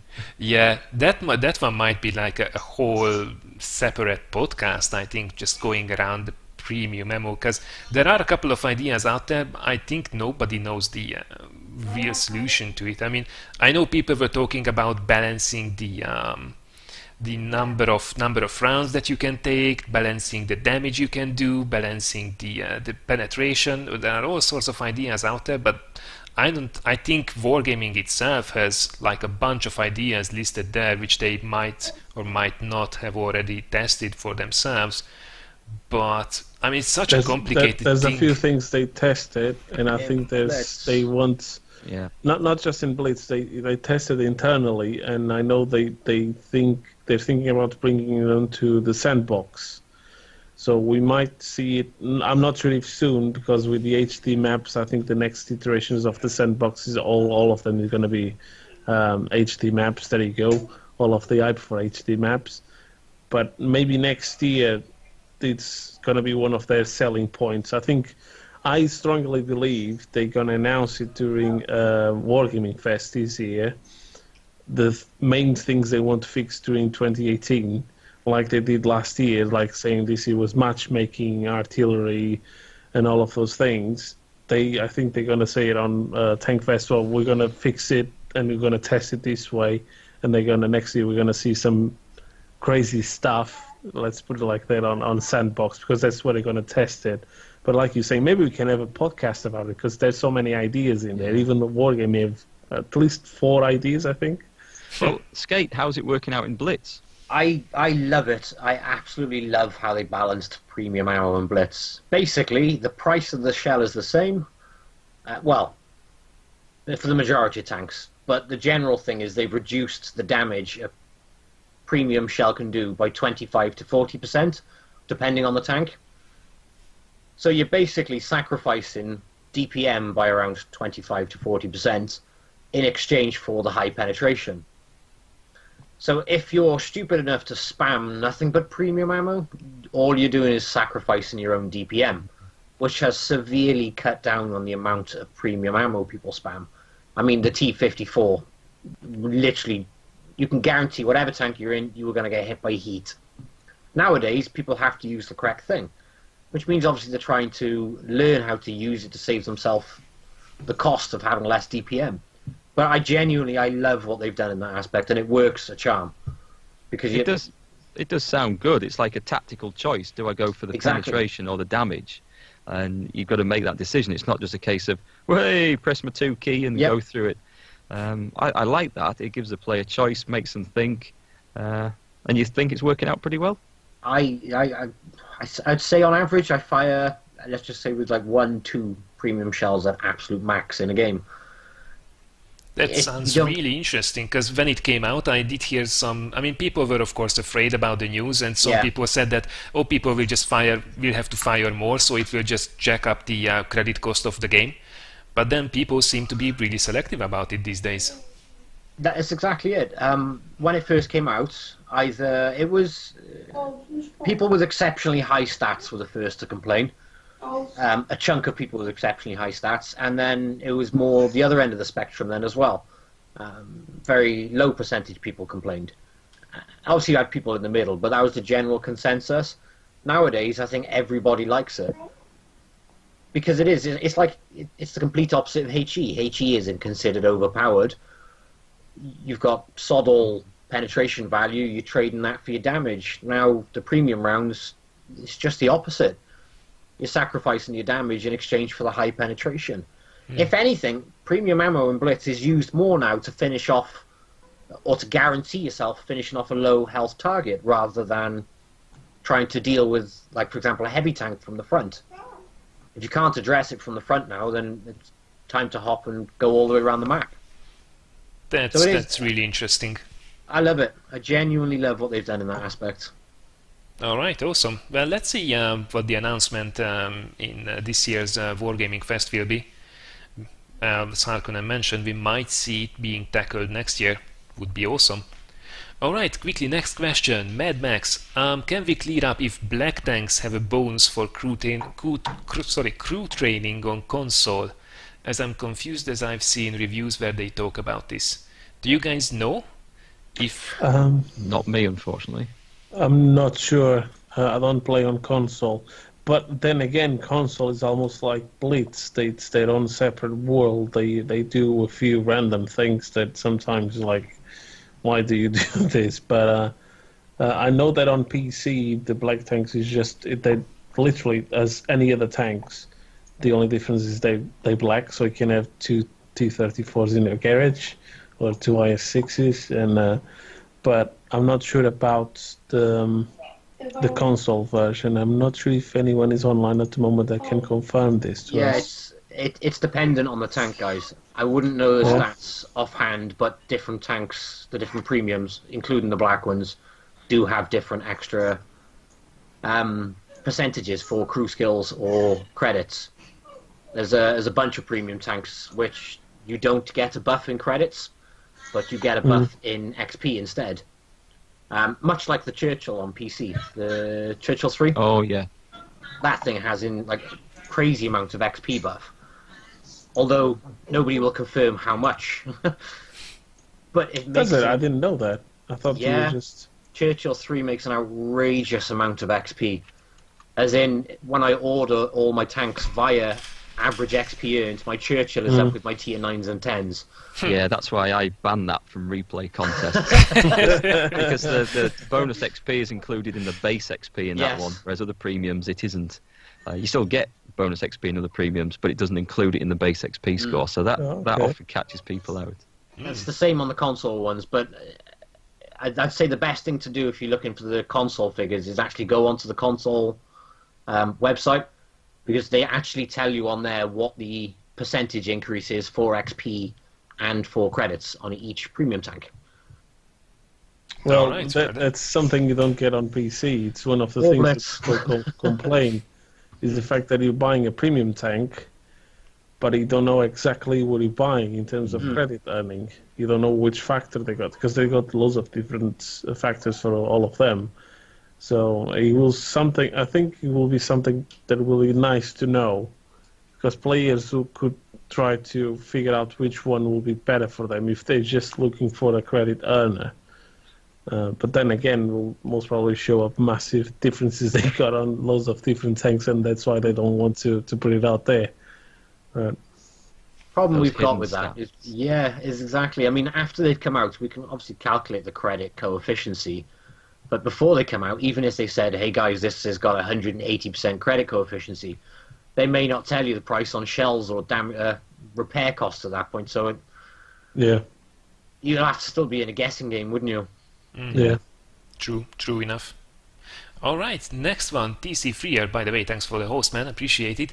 How do you all feel about the current form that Wargaming has shown us about changing tier 10s to reward tanks? So I'm guessing about the right now the FE215B is gone. Well, it's now a reward tank, and the same happened to the Force 155. I know that there is like there was a bit of a conflicting opinion within Wargaming whether they should do just the split and have both of them available, and then they decided to make the old one a reward tank. Do you think it's a good thing, bad thing? I mean, I'm guessing they did it so people would just to entice the grind, so to make people go for it and try to get it.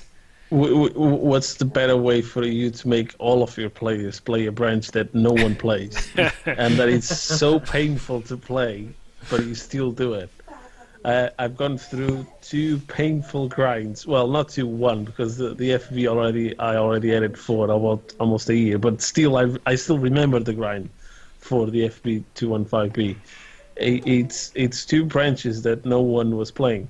The Foch was the Foch 155 used to be, when it came out, is one of those branches. It was OP, Blent OP when it came out. And then they nerfed that, and then they had these things like nerf, and it was like literally they nerfed it so much that it became so bad to play, and no one wanted to play it. But I like the fact that they're allowing people to keep them, so you can have. It's like a reward for you to, so it's like you don't feel cheated because you grinded to have something that you wanted there, and now they're just replacing it. I think the only tank I liked it, but I'm glad they removed it from the game, was the WTW 100. I think it was quite broken. Yeah. So I like the fact that they removed that. Some people are like, why did they keep it like the same way as this one? It's like, yeah, no, it was broken. It was breaking the game. So the FB, I'm split. I'm kinda like the fact that they replaced it and we can keep it, but as well, I feel sorry for whoever didn't get it, because it's an interesting tank to play, so it could be in there, but the main argument is it doesn't fit the gameplay of the whole branch. So they were like, yeah, it doesn't fit, let's remove it. And so, but from what I heard, if you didn't get any of these 2 tanks, you won't be able to see it anymore, or well, to get it anymore. The same goes for the Death Star. There was some conversations about keeping the Death Star as an alternative tank destroyer, but then they decided to remove it. But it's funny because the Death Star, there was a mock-up of it or something like that, so it's one of those tanks that is quite iconic on the game as well, so that's why I'm trying to get it at the moment, so I don't miss the opportunity. But it's another branch that it's quite painful to play. While it's interesting to play with those tanks, that at least for me, I don't like slow tanks at all. I used to like them. I used to don't mind them at all. But now it's like it's such a pain to go through, and it's the FB. I can understand the Death Star. It doesn't fit in that tech tree, so I'm kind of glad that they bring a new one. But maybe they could. I think it's the only case that they blindly should have moved it to the 4005 Stage 2 branch. I think it will fit. It's different from those tanks, but it will still fit as the gameplay, as you could pick up a high punch, high alpha glass cannon, or a high alpha but with less mobility but more armor tank. So we could fit in that, give the players a choice of 2 different play styles instead of just replacing straight away. But yeah, that's it. Yeah, it's it would be nice to keep all of them, of course, but this is still the it could be way worse as well. So I guess it's a give and take. In the end of the day, it's not bad as the way they designed it. Of course, it always could be a little bit better. All right, not forgetting the fact that the FB215B, it's a fake tank. They came up with it because they didn't know what to put on tier 10. So on the historical side, for people that are like, oh, it needs to be historical, that's why one of the reasons why they're also removing it. It's because that tank that there isn't even blueprints. It's not a tank that we can say, okay, they added on paper. No, it's something they just came up with to put it in there. So. All right. Okay, I think we do 2 more questions and then we wrap it up because we are closing 2 hours. Holy cow! So, Rogues Panjon. Let's see, whenever people complain about wargaming games, including us, should we not keep in mind that wargaming is the reason why we are here in the first place as a community, as a family, and therefore shouldn't we cut them some slack? Admit no other game makes us feel this way. Yes and no, there is way too much drama going on, and one of the reasons why I wanted to do this podcast, because did you try to have an actual conversation out there on social media, on the forums? Like, good luck to that. And here I can actually have a conversation with people. I'm not looking for the same comment to come back from everybody. I know that I can at least express my opinions, and I'm interested in others as well. So, yeah, that's the reason why the podcast is there. As for this question, yeah, it should be a little bit calmer. I mean, it doesn't mean, if something's shitty, it should be mentioned, right? I mean, this is a great game. We all love it. That's the reason why we are playing it for many, many years. But there are shitty things there as well, as with every game. And those should not be covered up just because we like the game. Quite the contrary. At the same time, there is way too much drama going on. There is just people who love drama, and that won't go away. I mean, that's just the way people are. So I don't see it changing in the future, unfortunately. Yeah, I think you have to criticise the stuff that needs changing, the stuff that's going wrong, because otherwise, how will anything ever get done about it? Unless people say this needs change, this is wrong, this is bad. But at the same time, you have to give praise for the bits that they get right as well. Yeah. Like the HD maps. That was a surprise to me because they'd kept it so well under wraps. When I got on the sandbox server and looked at it, I was blown away. And I can see why it's taken so long. I can see how much effort's gone in. I wish we'd had a bit more clue that that was going to be the end product and how nice it was, because they really have done some great work on that. So yeah, they definitely need praise at the bits they get right. So they know they're doing that right, but they also need to be made aware of things that they could do better at as well. I think as long as we do it constructively with our honest opinions as well, we're allowed to say we dislike something. I'll never sit and rage, swear, etc. about why I hate a tank. I'd rather sit here and go, I don't like what they've done, and here's why I don't like what they've done. It's completely different to actually. It's like when you say cut them some slack. I've been in a relationship with my other half for a very long time. It doesn't mean that if she does something I think is stupid, I'm not going to tell her, because otherwise, how is anybody meant to know that you don't like it? Otherwise, wargaming will continue to do things that we don't like because we're not saying, hey, we don't like it. So I think it is important, like you said, to give them credit, but also to obviously actually say we don't like something, so they do pick up on that. The problem you got is that players they voice more their opinion when they dislike something than they do when they like it. Yeah. And that's the problem we got, well, everywhere. That's every industry, though, isn't it? Yeah, it's like, because players, if they like it, they just like it and they keep playing, and they don't, usually it's like, that's why I think a lot of players think, oh, the game is going under because all of the negative comments they see, but they have to put it in minds that that's the comments they're going to read, is when the players who don't like something, they will voice it. They will go there, voice it, and saying, I don't like it. And then it's going to be rare when you're going to see some decent, positive feedback saying, you've done something right, you've done this correctly. But, that is the same, though. It is in all industries, isn't it? It's like if you go to a supermarket, you won't pass customer services and go, hey, I had a great day shopping today, thank you. Yeah, you'll see the guys complaining about it. But if you've had a crappy day, then well, the food tastes like crap and it was overpriced. You'd tell them straight away. And hopefully they'd fix it, or they'd give you a refund. Yeah.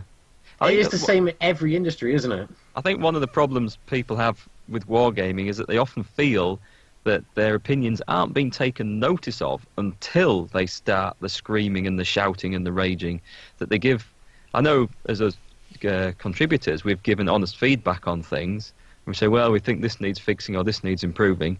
And the community team saying, great, we'll pass that on up the chain. And then you never hear anything else about it, ever.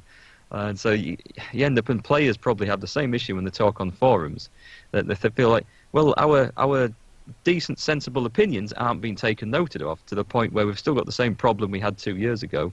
And that's the point people lose their tempers, get frustrated, and start ramming the keyboard and raging and screaming. And the same with contributors, I suppose, who go one step beyond and just lose it. It's a shame, but it works in a lot of industries that those who shout the loudest get heard the most, or get dealt with the first, the soonest. And it shouldn't be like that, but if you feel like the people aren't listening and you've tried sensible conversation, I suppose players feel like they've got nowhere else to go. We've all said this as contributors, and we've even discussed this with Wargaming in our Tankfest chats that we do. I think the biggest issue is just a response. If we say, or the community's kicking off about something, or we say, hey, look, the community's kicking off, check out these comments, just an acknowledgement of, okay, we've picked up on what you're saying, here's our response. It's the silence. That's the biggest issue, I think. If they just responded going, well, we understand what you're saying, but here's some statistics to prove otherwise. Or to say, well, we agree with you, we will alter it, but it will take a year or something like that. Yeah. That is better than hearing nothing at all. Yeah. So if someone said to me, well, I appreciate your feedback, I had a look at the stats, and yeah, it looks like it's something which should need changing, however, it's at the bottom of the list. At least I know they've listened to us. And I imagine that's what a lot of people feel. Yeah, very, very true. It won't always be possible, but I think it's moving into that direction. It will never be perfect, but hopefully the future will bring a little bit more responsiveness, because that will be appreciated by everyone. All right, I think we are running out of time, so I'm guessing this was it with the questions. I'm sorry we couldn't get to the end of it, but there is still a lot of questions to do, and I think a lot of them will be always the ones that will pop up with every single podcast, so hopefully you guys can raise the same questions that we didn't have time now on the next one as well, because I had fun, so I definitely want to do another one. But to wrap things up, let's see very quickly what's going on with our channel. So Sk8, what can people look forward to seeing from you in the next days, weeks? As a very short, quick thing, I've just finished a grind on the AMX AC46. Oh my god, I hated that tank. I despised it, and I've just done a review on it. Yeah, I hate it. It's fairly recent, the French tank destroyers are to Blitz. But I'm on the AMX AC48, one of the worst stock grinds I have ever done. However, now it's fully elited, I would say she's a keeper, and I can't wait to do some videos on that. One thing I've been promising on my channel for ages, which I am going to do, is I'm a bit obsessed with these little model tanks. I see a KV2 up there. Yeah, I make them from, obviously, the model kits you get. And I've been promising builds on the channel for a while. So that's something which I'm going to be doing now, is like time lapses of the builds, but the builds to like 10 hours. Hang on, I'll grab that KV2. Super quick.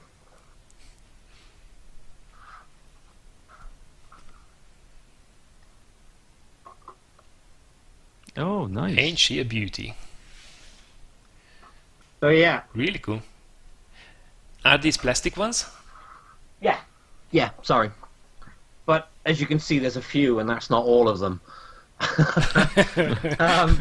No, I'm serious. There's an E25 by there. There's a Type 59 there. There had to be an E25. Yeah, exactly. Okay. There's a PZ2J by there. But it's something I've promised on the channel for ages, of model builds, the time lapses of them. So that's something which I'm going to start putting on the channel as well.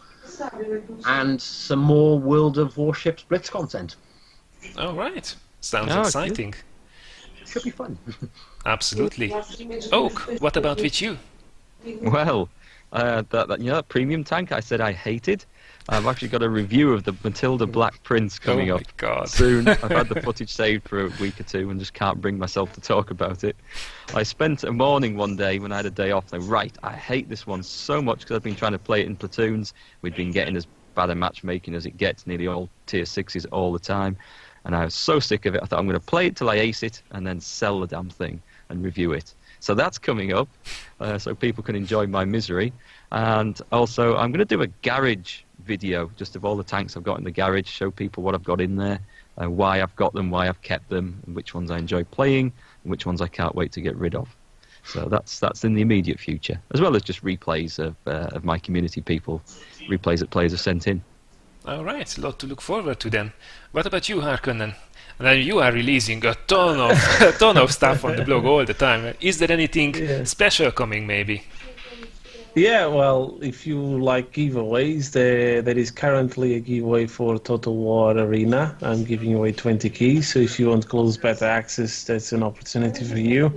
I also got quite a large number of World of Warplanes keys to give away, so we should be maybe next week. I still have to come up with an article doing a review about the game and everything, but it just snap.